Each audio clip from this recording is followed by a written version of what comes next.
Hello everyone. मैं गौरव। अब आपके सामने एक एक इम्पोर्टेंट टॉपिक था जिसके ऊपर डिस्कशन करना था।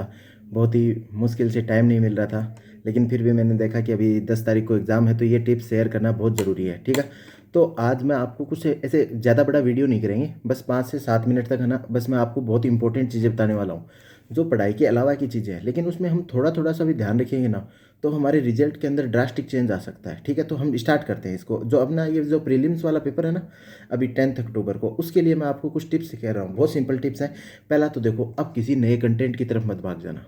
अभी क्या होगा कि बहुत सारी कोचिंग्स हैं, वो अपने यूट्यूब चैनल पे ऐसे डालेंगी कि ये पूरे साल का करंट अफेयर केवल हाफ एंड आवर में। इस तरीके के कंटेंट के पीछे मत भागना, वरना आपको क्या होगी, एक ज़्यादा टेंशन एंग्जाइटी हो जाएगी कि ये तो मैंने पढ़ा ही नहीं था, ये कहाँ से आ गया। तो इस तरीके की आपको बिल्कुल भी टेंशन नहीं करनी है। अब जो आ गया वो आ गया, जो हमने पढ़ लिया वो मोर देन सफिशियंट है। और वैसे भी यूपीएससी जो पूछने वाली है, वो आपको लगेगा कि 50-60% के बाद जो क्वेश्चंस आते हैं वो आउट ऑफ द कॉन्टेक्स्ट ही आते हैं। उनके लिए टिप्स एंड ट्रिक्स हैं, वो भी मैं आपके लिए अभी जस्ट इसके बाद में मैं एक वीडियो उसके लिए भी बनाऊंगा, तो वो आप ज़रूर देखना। क्योंकि उससे मुझे लगता है कि 5 से 10 क्वेश्चन आप ज़्यादा सही कर लोगे तो 15 से 20 नंबर का आपके जो रिजल्ट के अंदर फ़र्क आ जाएगा। और मेन डिफरेंस कहाँ होता है, जो एक इंटेलिजेंट बच्चा है वो 100+ स्कोर कर लेता है, जो एक अच्छा बच्चा है जो हर पूरी साल पढ़ाई कर रहा था, उसका क्या होता है कि 90 के आसपास स्कोर अटक जाता है। तो उसे वो 15-20 नंबर की बहुत ज़रूरत होती है, ताकि वो एक उसके के जो कट ऑफ के अराउंड भीड़ होती है ना, उससे ऊपर चला जाए। तो पहली बात कि कोई भी नया कंटेंट हम नहीं पढ़ेंगे, ये बात बिल्कुल आपको ध्यान में रखनी है। कंटेंट नया नहीं पढ़ना, आप केवल ओनली रिवीजन करेंगे। ठीक है, अब रिवीजन में एक चीज़ मैं आपको बताता हूँ। अब याद करने की कोशिश मत करना कि आप जैसे कि आपने नेशनल पार्क देखा कि ये कहाँ है, ये कहाँ है, इस तरीके से याद करने की कोशिश मत करो। अब तो आप कोशिश करो कि जितना भी सिलेबस है नेक्स्ट 4 या 5 दिन के अंदर, उसको 2 बार रिवाइज पढ़ लो, बस ऊपर ऊपर से। याद करने की मत कोशिश करना, क्योंकि आपकी शॉर्ट टर्म मेमोरी कितनी भी शॉर्ट टर्म हो, वो 3-4 दिनों के लिए पक्का याद रख लेगी। क्यों? क्योंकि आपको वहाँ पे ऑप्शन दिखेंगे, ऑप्शन दिखते ही आपको समझ में आ जाएगा ये ऑप्शन है।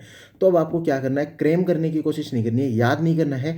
आपको जस्ट उसको क्या करना है, पूरे को जल्दी जल्दी से 1-2 बार उसको रीड दे देनी है। ठीक है, अब आपको जो लास्ट में इंपॉर्टेंट करना है, आप पूरे दिन के 2 घंटे निकालना किसके लिए, लास्ट ईयर्स की जो प्रीवियस ईयर्स के क्वेश्चन है, और स्पेशली जो पिछले 5 सालों के क्वेश्चन है ना, उनको समझना। ठीक है, उनमें कौन कौन से कीवर्ड्स का यूज हो रहा है, जब कौन सी जगह पे ना, मतलब जो यूपीएससी है वेग स्टेटमेंट देती है, यूपीएससी कहाँ गलती करवाती है। तो अब देखो, 5 दिनों आप डेली ना, 9 से 11 वाला टाइम है ना, जो जिस टाइम पे आपको पेपर देना है, उस टाइम पे आप क्या करो, प्रीवियस ईयर्स के क्वेश्चंस को ना मतलब पढ़ लो उनका।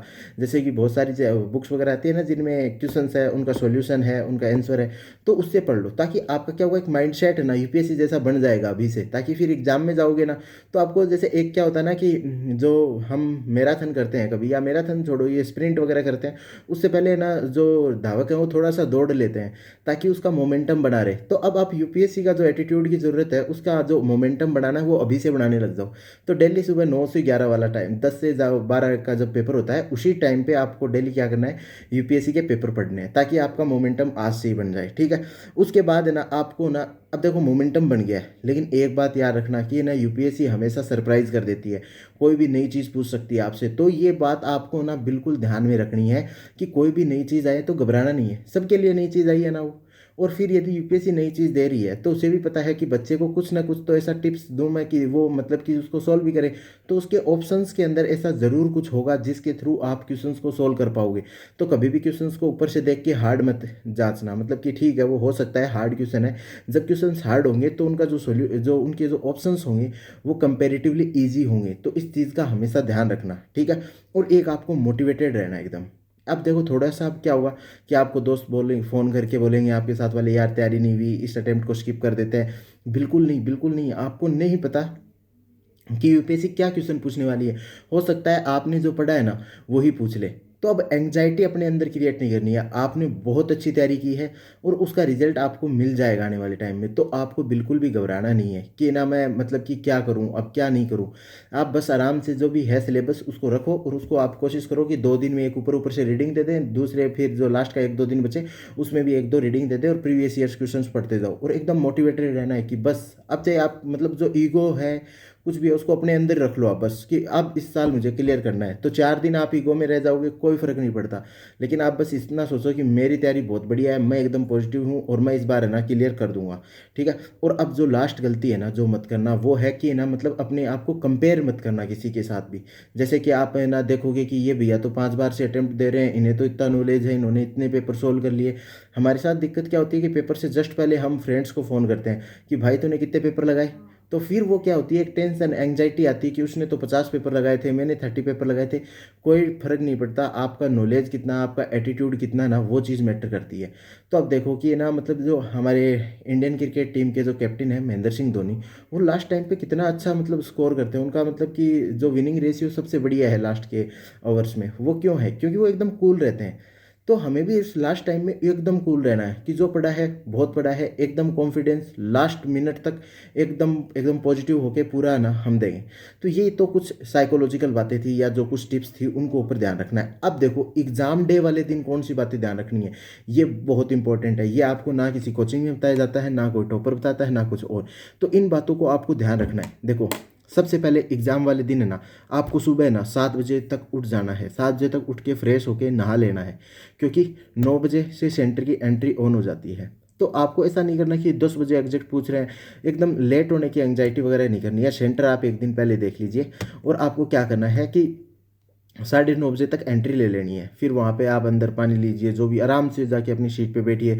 मैंने देखा था कि ये ना स्टूडेंट गलत सीट पे बैठ गया था, उसके फिर गलत ओमार आ गई, उसने फिल किया, उसके बाद उसकी सीट चेंज हुई। तो इस प्रकार की कोई भी आपको गलती नहीं करनी है। तो एग्ज़ाम डे के दिन टाइम का पूरा ध्यान रखना। दूसरा मैं बता रहा हूँ कि फूड आपको कौन कौन सा लेना है। देखो एक तो वाटर ना लगातार लेना, ठीक है। वाटर क्यों लेना?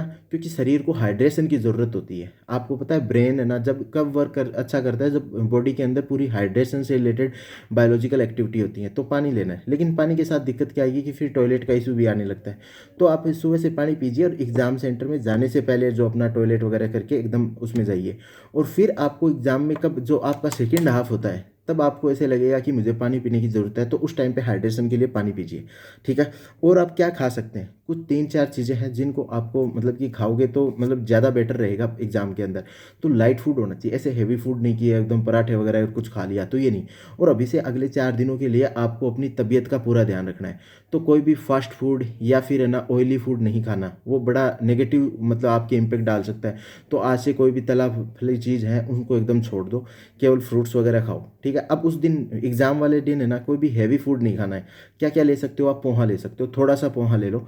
और प्रोटीन रिच जो मतलब है प्रोडक्ट उनको लो। प्रोटीन रिच प्रोडक्ट्स का क्या फ़र्क होता है? प्रोटीन हमें पता है धीरे धीरे डाइजेस्ट होता है। तो हमें इंस्टेंट एनर्जी के बजाय धीरे धीरे डाइजेस्ट होने वाली वो चाहिए। यदि इंस्टेंट एनर्जी डाइजेस्ट हो जाएगी ना, तो हम एग्जाम में जाते ही तो एक बार एकदम एकदम फील करेंगे वाह मोटिवेटेड, लेकिन धीरे धीरे वो क्या हो जाएगा, कम हो जाएगा, ठीक है।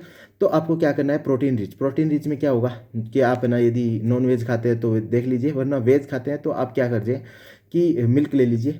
और या फिर ये जो चने वगैरह होते हैं उनको भिगो के चना मसाला वगैरह खा लीजिए आप। मसाले थोड़ा कम रखना, ठीक है।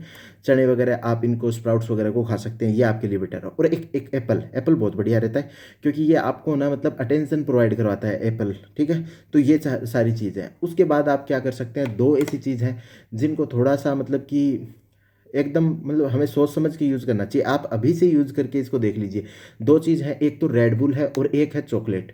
इन दोनों को जैसे ही आप पियोगे इंस्टेंट एनर्जी आएगी बॉडी के अंदर, लेकिन वो एनर्जी इतनी डाउन हो जाएगी थोड़े टाइम के बाद, तो उसका नुकसान भी हो जाता है कुछ स्टूडेंट्स को। यदि आप जैसे कि पी के चले गए, ठीक है, एग्जाम सेंटर के अंदर, फिर हाफ एन आवर तो आप बहुत ज़्यादा एनर्जेटिक रहे, लेकिन फिर यदि आपकी एनर्जी लो लेवल पे आ गई तो उसमें थोड़ा सा दिक्कत है। तो मैं सजेस्ट करता हूँ कि आप चॉकलेट लेके जाइए, ठीक है।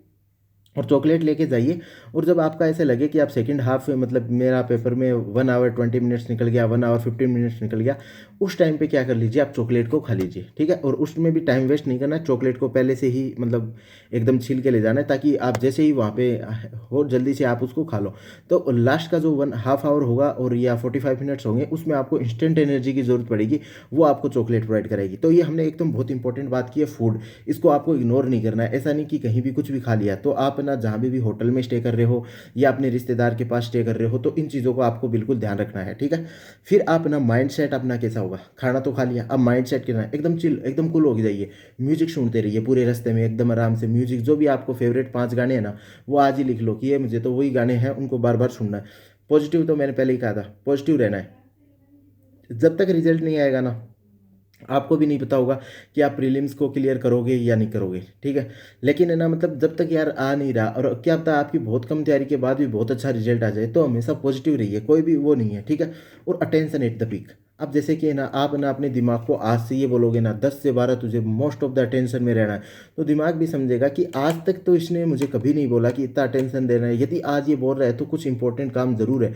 तो पेपर जाने से पहले अपने दिमाग को बस ये 15 बार ये बात अपने अंदर दोहरा लेना कि ना तेरे को टेंशन रखनी है, तेरे को टेंशन रखनी है, तेरे को टेंशन रखनी है।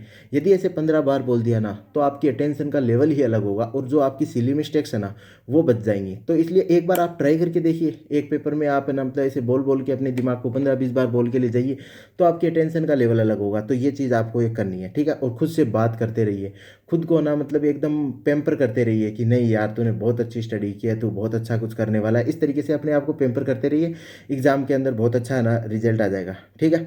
अब आती है एग्जाम के पहले दिन की स्लीप, जो मेरे साथ सबसे बड़ा इशू था कि मैं ना रात को सो नहीं पाता था। तो रात को सो नहीं पाता, उसमें क्या है कि आपको एकदम आराम से सोना है, ठीक है। एकदम कंफर्टेबल जगह जहाँ पे आपको लगे ना यहाँ मैं बहुत अच्छी नींद ले सकता हूँ, वहाँ पे सोना है, ठीक है।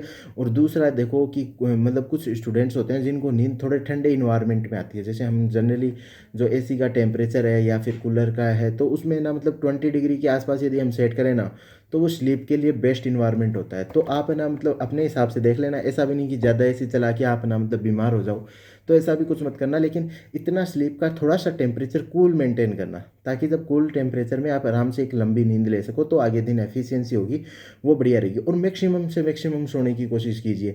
यदि 6 घंटे सो पाते हैं वेल एंड गुड, उससे ज़्यादा यदि 10 घंटे सो पाते हैं तो एकदम परफेक्ट है। मतलब ज़्यादा से ज़्यादा सोने की कोशिश कीजिए। पहले दिन रात को 9 बजे सब कुछ बंद कर दीजिए, अगले दिन 10 बजे 11 बजे तक आपके 12 जो घंटे हैं उनको एकदम चिल रहने दीजिए। यदि किसी को लास्ट मिनट में रिवीजन भी करना है, तो कोई 2-4 फैक्ट्स को देख लीजिए, ज़्यादा को देखने की ज़रूरत नहीं है। आप आराम से लास्ट दिन को क्या कीजिए, सुबह एकदम आराम से चिल करिए, रात को 9 बजे से लेकर सुबह 9 बजे तक एकदम आराम से आप बैठिए, ठीक है। फिर आप एक इंपॉर्टेंट चीज़ और है कि आप अपनी कंपनी रखिए, मतलब किसी को अपने साथ ले जाइए। एग्ज़ाम देने के लिए अकेले मत जाइए। मतलब कि इससे क्या होता है ना कि अपने को एक जब ऐसे फील होता है ना अपने साथ कोई है, चाहे वो कुछ करे चाहे ना करे कुछ मैटर नहीं करता, लेकिन ऐसे रहता है ना कि कोई फ्रेंड होता है या फिर कोई मतलब ऐसा इंसान जिसके साथ हम बहुत कंफर्टेबल फील करते हैं। तो मैं मेरे ताऊ जी को हमेशा साथ में लेके जाता था एग्जाम के लिए। तो मतलब ऐसा लगता है ना कि बाहर कोई खड़ा है, तो एक देखो, एक तो क्या होता है ना, छोटी छोटी चीज़ें होती हैं, कई बार है ना छोटी मिस्टेक हो जाती है आधार कार्ड वगैरह में। तो ना मतलब कि हम क्या होता है घबराते नहीं है, कोई बाहर खड़ा होता है तो। और एक है ना साइकोलॉजिकल है ना, हमें ये चीज़ का पता नहीं रहता, लेकिन साइकोलॉजिकली हमें बहुत हेल्प करता है कि मतलब कि कोई बाहर मेरे साथ खड़ा है, ठीक है। तो जैसे मतलब कि एक वो बहुत ही एकदम बढ़िया डायलॉग बोलते हैं मूवीज़ में कि जब है ना अपने पिता का या अपने फ्रेंड का हाथ अपने पीछे हो, तो हम दुनिया के सबसे पावरफुल इंसान हैं। तो वही बात है, अपने साथ किसी को ले जाइए, मम्मी पापा दोस्त बहन किसी को भी ले जाइए, ताकि आप अपने आप को मोटिवेटेड फील करवा सकें वहाँ पे, ठीक है। इस चीज़ को आपको बिल्कुल ध्यान रखना है। और अब जो लास्ट चीज़ मैं आपको बता रहा हूँ वो ये है कि आपको एडमिट कार्ड और आधार कार्ड, इन दोनों को बिल्कुल रखना। इन छोटी छोटी मिस्टेक के लिए कोई भी गलती नहीं है, ठीक है। आप 2-3 आधार कार्ड की वो फोटोकॉपी, ओरिजिनल आधार कार्ड और जो एडमिट कार्ड है उसकी भी 2-3 फोटोकॉपी, कि कोई भी मिस्टेक ना हो जाए, ठीक है। और उसके बाद यदि कोई भी मिस्टेक होती है, ठीक है, जैसे ओएमआर के अंदर मिस्टेक हो गई या एडमिट कार्ड के अंदर मिस्टेक हो गई वगैरह, तो घबराना नहीं है बिल्कुल भी, ठीक है। आप इतने बड़े एग्जाम देने आए हो, तो आपको वो ज़रूर है ना सब चीज़ों के लिए माफ़ी मिल जाएगी, ठीक है। आपका एडमिट कार्ड में मानो कि कुछ नहीं आया, तो फिर आप क्या कीजिए, अपने जो दोस्त साथ को लाए उसको बोल दीजिए कि आधार कार्ड या ये कुछ लेके आ जाओ, और एग्जामिनर से वहाँ पे रिक्वेस्ट कीजिए। गुस्सा बिल्कुल नहीं करना है, रिक्वेस्ट कीजिए कि सर मुझे ये अलाउ कर दीजिए, मैं ऐसा। क्योंकि मुझे याद है मेरा जो इथिक्स का पेपर था उससे पहले मेरा एडमिट कार्ड था वो गुम गया था, पता नहीं कहाँ पे मैं उसको खो दिया था। तो मैंने एग्जामिनर से जाके सीधी यही बात बोली कि सर मेरा एडमिट कार्ड खो गया है, एग्ज़ाम के बीच में मुझे टाइम नहीं मिलेगा और अभी मेरे पास समय नहीं है, लेकिन मैं कल एग्ज़ाम देने आऊँगा तो मैं एडमिट कार्ड साथ में लेके ही आऊँगा। तो मैंने उनको आराम से समझाया तो वो मान गए। तो इसी तरीके से कोई भी दिक्कत हो ना आपको छोटी बड़ी, तो आप एग्जामिनर से एकदम खुल के बात कीजिए, एकदम पोलाइट तरीके से बात कीजिए, वो आपकी सारी बात मानेंगे। फिर भी हमें गलती बिल्कुल नहीं रखनी है, सारे डॉक्यूमेंट्स वगैरह लेने हैं, मास्क लेके जाना है, कोरोना का टाइम है तो सैनिटाइज़र वगैरह लेके जाना है, ठीक है। और लास्ट में बस सबसे इंपॉर्टेंट चीज़ है, एकदम मोटिवेटेड फील कीजिए और जो पेपर है ना उसको ऐसे मतलब अपने ऊपर हावी मत होने दीजिए। पेपर को ऐसे मानिए कि ये जस्ट एक नॉर्मल पेपर है और मैं तो शेर हूँ, आज इस पेपर का शिकार करने आया हूँ। इतनी पॉजिटिविटी आपके अंदर रहेगी ना तो आप इस एग्ज़ाम को पक्का रोक कर दोगे, इतना मुझे पूरा भरोसा है। और अभी मेरे जितने भी जो छोटे भाई बहन हैं और मेरे जितने भी ये एस्पिरेंट्स हैं उनको मेरी तरफ से ऑल द बेस्ट। आपको पेपर फोड़ के आना है, you have to rock it. Okay, ठीक है, थैंक यू, बाय बाय।